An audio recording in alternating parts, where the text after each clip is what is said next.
La France a toujours été un haut lieu de la photographie. Nous avons préparé les photographes qui ont su par leur créativité renouveler cet art.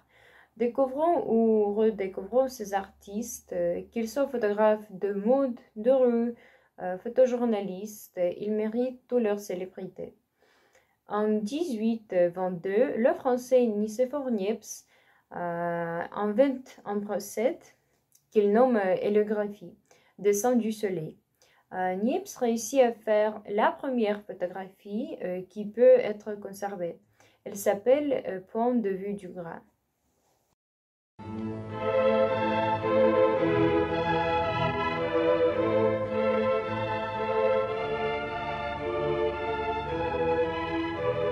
Vous ne verrez pas son visage, car il n'aime pas qu'on lui fasse ce qu'il fait aux autres.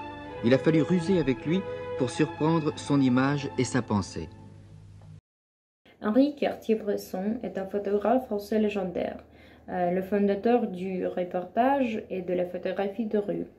Henri a vécu une vie longue et riche. Il a voyagé dans de nombreux pays, a photographié des personnes célèbres, les politiciens, les écrivains, les stars du show business. Mais le rôle principal dans ces photographies a toujours été attribué à la vie des gens ordinaires. Sensible aux événements du monde, Bresson a voulu montrer les fragilités de la condition humaine à ses photos fortes.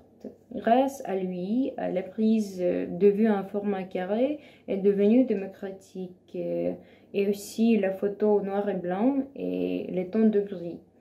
Derrière la gare Saint-Lazare, une image immortalisée en 1932 reste l'une de ses photographies les plus marquantes, souvent citée par les ouvrages de référence d'art. Bresson a tâché de figer un moment décisif avec son appareil, ce qui donne à son œuvre une dimension surréaliste. René Maltête est un photographe français que la particularité a été de fixer sur ses feuilles des images originales et humoristiques. Elle a aussi publié des recueils de poèmes. Ces photos sont basées sur la disparité avec un changement inattendu. Le trait d'humour est constamment présent, mais bien plus qu'une simple image, on y trouve une réflexion philosophique. On peut par exemple sur une des créations voir en premier plan un panneau indiquant des travaux et en deuxième plan un homme endormi sur un tas de sable. Ou bien sur une autre photographie, un joueur d'échecs regarde dans un grand miroir. Ça donne l'impression qu'il joue avec sa propre image comme rival.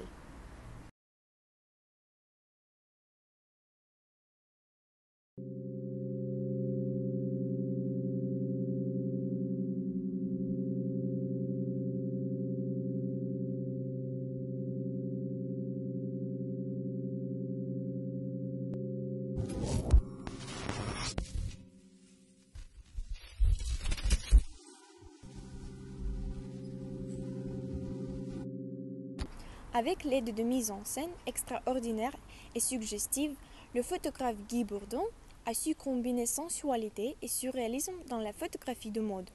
Avec sa vision d'une image qui prend le pas sur le produit, il a créé de véritables pièges à regard, engageant le spectateur dans une narration insolite. Dans les années 50, Guy Bourdon photographie les rues de Paris. Il représente la ville de cette époque. La déconstruction de la femme, que sera un motif répétitif de ses photographies, et le décentrage du cadre sont déjà des procédés qu'il utilise.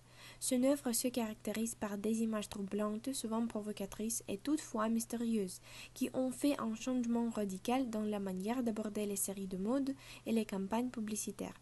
Nicole Meillet, mannequin et muse du photographe, de 1977 à 1980, qualifie l'univers du photographe de surréaliste, théâtral et désinhibé. Les modèles posent dans des positions provocantes et inconfortables, dans des conditions claustrophobiques. Le sexe et la violence sont au cœur de son œuvre. Ces photographies racontent une histoire et troublent le spectateur. Le style provocateur de ce photographe surréaliste et son sens du détail choc.